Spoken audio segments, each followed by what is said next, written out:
Ladies and gentlemen, boys and girls, children of all ages, welcome to Pitch Talk. We are fans of football dropping vlogs, videos and podcasts on the beautiful game. Check out our videos on YouTube and Instagram's IGTV, including special feature segments, 5 minutes with the G, the straight shooting view, coaching with JBK. We produce, record and edit video content and audio on Apple Podcasts, Google Podcasts, Verbal, Podomatic, Anchor, Spotify and other podcast platforms. Join the Pitch Talk revolution on Twitter, Instagram, Facebook and www.pitch-talk.com. The pitch is where we eat. The pitch is where we sleep. And the pitch is where we talk. I can see you now. I can see you now and then. I can see you now. Welcome to Coaching with JBK.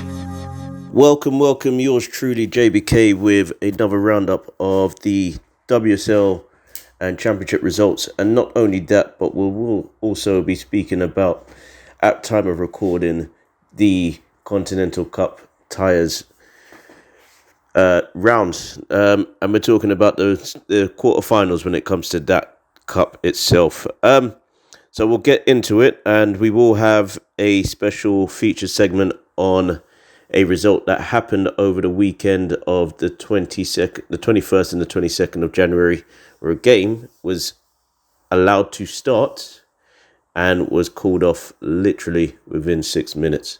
So let's get into it very quickly.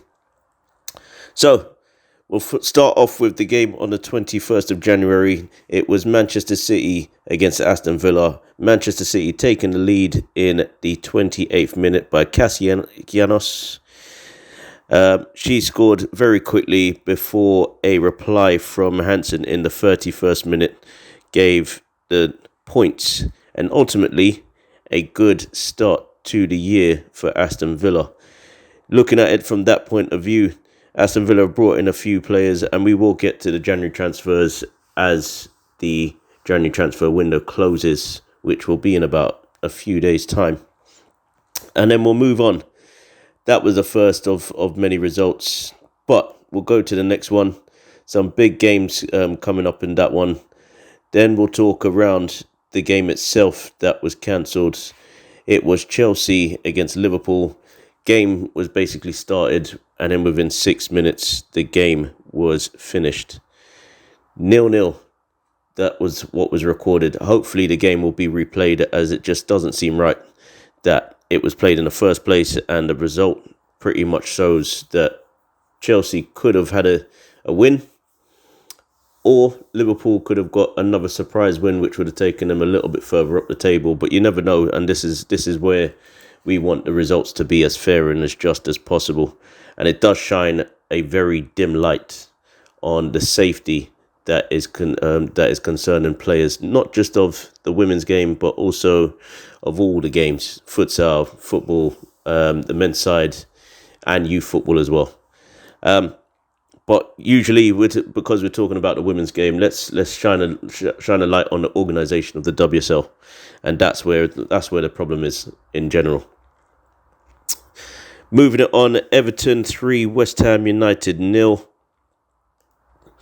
Our first goal came in the 3rd minute from a corner. Home guard with the first goal.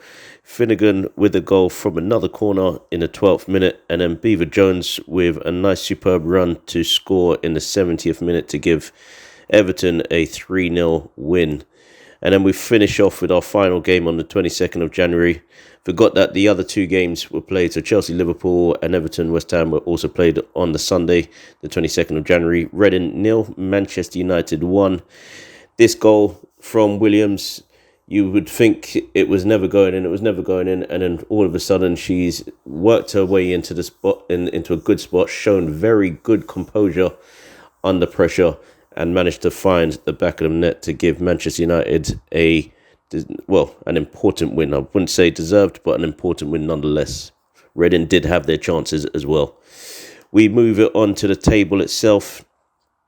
And with that, based on the results that were played and whether it is a game that's been played by Chelsea and Liverpool, Manchester United on 28 points. Chelsea Chelsea now on 28 points, with a goal difference of +2 in Manchester United's favour.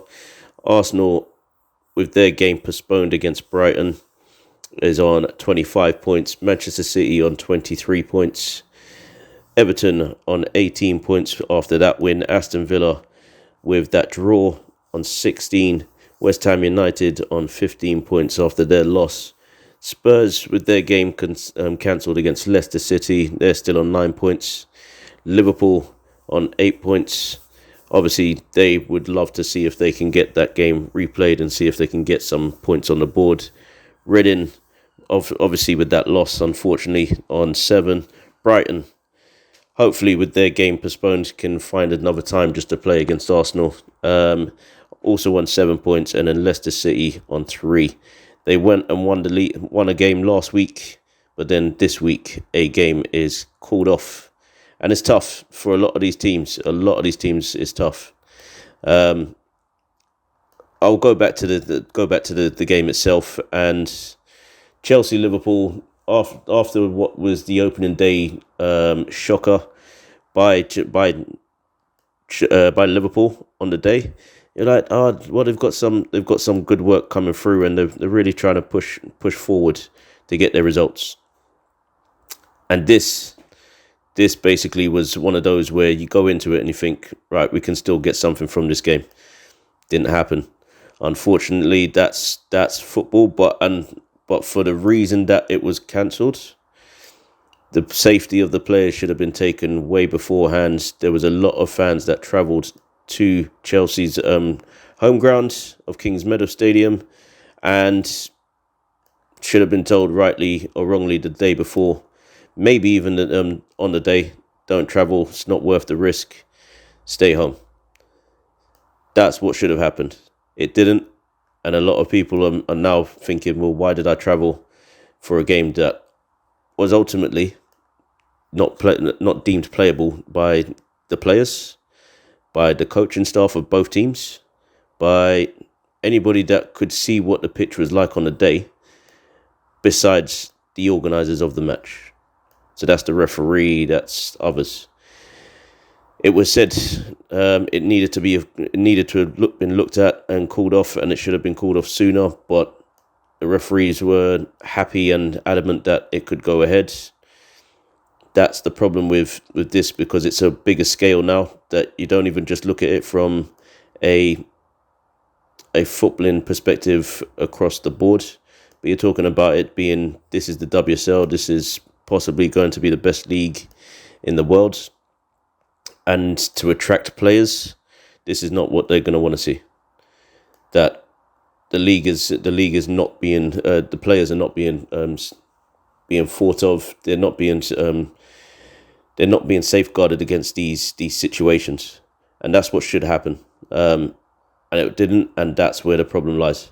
So I'm hoping that the league actually look at this, recommend a better, a more suitable date for the game, and in the meantime, they ensure that the safety of the players are taken first, and look and review into why the decision was made to play the game for only 6 minutes, despite seeing, and there was visible distress, seeing that the pitch was not in a good spot.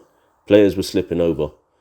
One player literally slipped 3 times. I watched it a little bit, and I watched that a player slipped 3 times in the space of maybe seconds on a piece of turf that probably should have been thawed out, but it wasn't. We didn't have enough. Forget the undersoil heating, forget all the other stuff.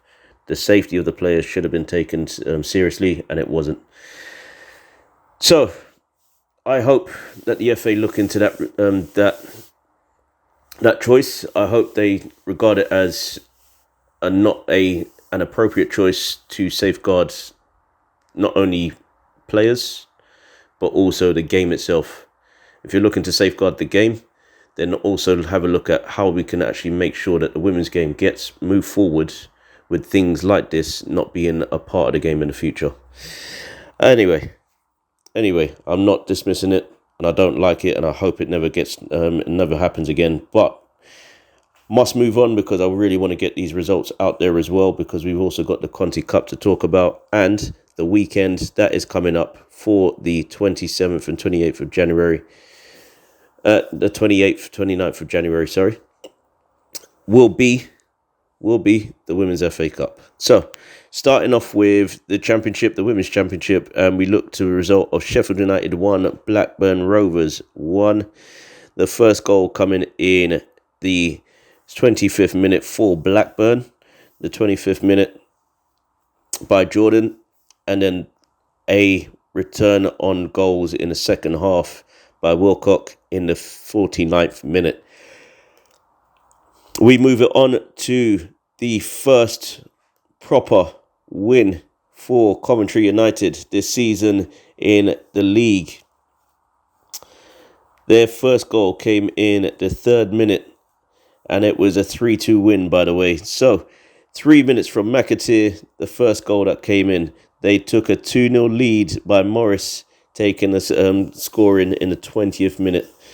Hughes came back with a goal in the 28th minute to give Crystal Palace an option and a chance to get back into the game. But the last goal for Coventry United was scored in the 42nd minute, which meant that they had more than 45 minutes to hold on. By Ryan Dawes, she scored in the 42nd minute. Blanchard with a goal in the 80th minute for Crystal Palace, which meant that Coventry United have got their points. They've got their points to stay up. Can they do it once again? Can they have that type of run once again? They did it once. They could possibly do it again. We move on. Birmingham City 1, Sunderland 3.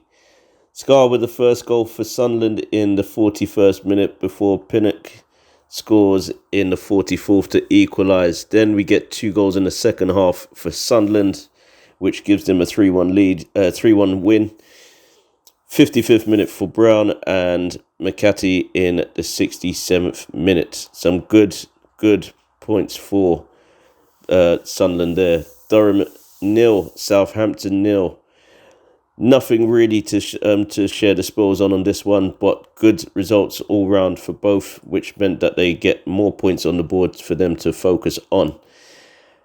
And when we look at the table, with London City Lionesses not playing, Bristol City not playing, Southampton getting that extra point, so it puts them 4 points away from top, but 3 points away from Bristol City, who have 2 games in hand over them.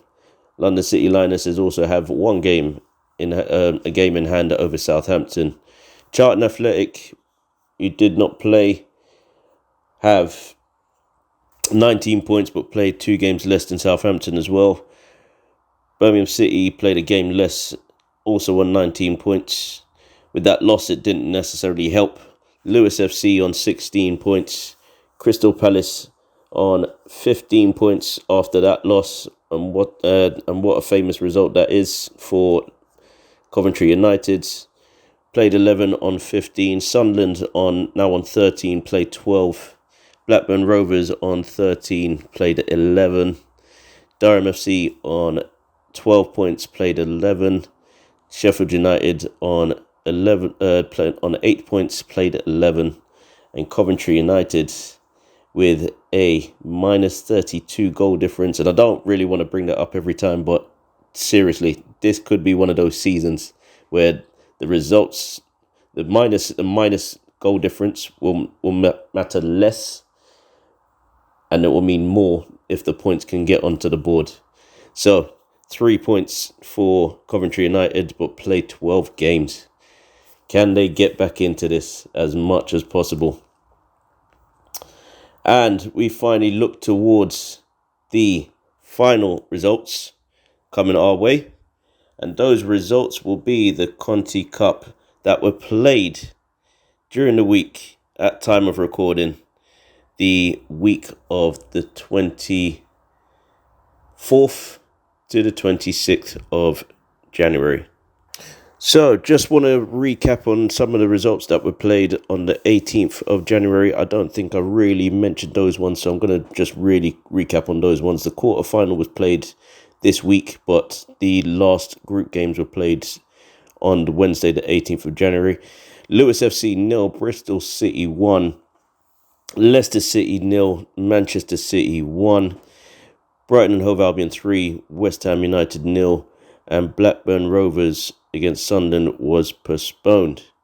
So we move on, and it's a tough one for Blackburn Rovers and Sunderland. I believe that game would have been cancelled out anyway because it wouldn't have mattered at all. But we have Bristol City against Manchester City on the 25th of January. Big game for Manchester City, and obviously a big game for Bristol City, going strong in the WSL the WSL and the Championship respectively. Both teams were looking to get into the semi-finals as quickly as they could and get some results. However, this one ran out Manchester City winning by 6 goals to 0, with goals being pretty much scored in different parts of the game, just to try and own in on the goodness of their result there. So we'll start off with Hayley Russo with the goal in the 8th, getting her second in the 12th minute. Then Bunny Shaw on the 30th minute, getting her goal. Hemp with her first in the 35th minute, before Fowler got another goal in the 44th to wrap up the scoring in the first half and make it 4-0 by half time. Hemp with a second 15 minutes after the half-time whistle started for the second half, and then Alana Kennedy with a goal in the 88th minute to make it Manchester City 6, Bristol City 0.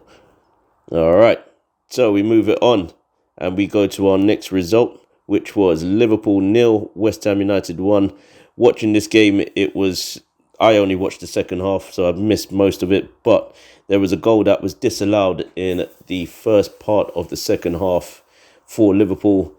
There was a possible coming together, and it was called for an offside as we didn't see who it was. It just made no sense. It was just one of those where the ball had come off and ricocheted off of a West Ham player. Liverpool had gone and put the ball into the back of the net. It was then cancelled out. We're still trying to work it out, but the game is now dead and buried. Unfortunately, that also means that Brynjarsdottir got a goal in the 87th minute from a great cross to put Liverpool out and put West Ham United through to the next round. Tough result, that is, because Liverpool were in the ascendancy. They had their chances, but eventually they got found out with one shot on target from what I saw in the second half. West Ham were struggling to get some shots off, but they also got some shots off towards the end, were pretty much winning the ball back in the final third, having shots off inside the area, and at some point they were going to put one in the back of the net, and they did. Moving it on. Tottenham Hotspurs 1, Chelsea 3. Kerr with a goal in the 38th minute. Kirby with a goal in the 68th. And then Kerr with a final goal in the 86th minute. Kerr didn't think that she scored in that game, in the first goal. She felt like it came as an own goal, but it was gifted to her. Kirby with another goal, which was a great goal to be finished off with a nice move. And then finally with Kerr with a sweet pass. Can't remember who played the pass. I think it might have been Neve Charles. But with a superb pass, a reverse pass into Kerr's feet, she literally dinked it over the keeper to finish off the scoring for Chelsea. Drew Spence, against her old teammates, managed to turn on the ball, take a touch into space and unsettle one defender, and then shoot from about 30 yards outside the box. Curled it around the goalkeeper to score pretty much the best goal of the evening, in my opinion. But yeah, what a goal. What a goal from Drew Spence. Well done. And that means that we only have one game left to find out who goes into the semi-finals. We have Arsenal versus Aston Villa at time of recording. Will happen on Thursday, the 26th of January at 7:45 Meadow Park. If you get a chance to go, then by all means, please do so. It'll be nice for there to be a big turnout for the Continental Cup game. And now we move on to the bigger game, the bigger games at the moment, which will be this weekend, Sunday, the 29th of January, all the way through to the end of the weekend. So we have games starting from 12 o'clock, the 12 o'clock kickoffs, which will be the Women's FA Cup, Tottenham Hotspur against London City Lionesses, and Durham FC against Crystal Palace. So there's 2 games there. And then we got 1 o'clock kickoffs, Everton against Birmingham City, Chelsea versus Liverpool. Now, after talking about what happened last week, let's see what happens this week. I hope it gets played. If not, there needs to be an alternative venue. But really and truly, this should be played at Kings Meadow. So let's hope that it gets played. Also, a 1 o'clock kickoff, Sunderland against Manchester United, Manchester City against Sheffield United. And then 2 o'clock kickoffs come in, Wolverhampton Wanderers against West Ham United, a big game for Wolves, who are not in the Championship, but will be aiming to get there themselves. Ipswich Town against Lewis FC, another big game for Lewis and Ipswich Town. Burnley against Cardiff City, big game over there. In the northwest, West Bromwich Albion against Brighton and Hove Albion, another big game. Arsenal against Leeds United, another big game for Leeds United. Could be a possible scalp against Arsenal, but you never know. Coventry United against #United, another big game for both teams. One team is working on their way, trying to get their way back into the Championship. #United doing well in Tier 3. And then the 3 o'clock kickoffs, Bristol City against Oxford United, AFC Wimbledon against Charlton Athletic, 2 big games there. Nice little south-west and south-east derby that is in London. And we have 4 o'clock kickoff, Leicester City against Reading, and a 6 o'clock kickoff in Aston Villa versus AFC Fylde. Big games coming up.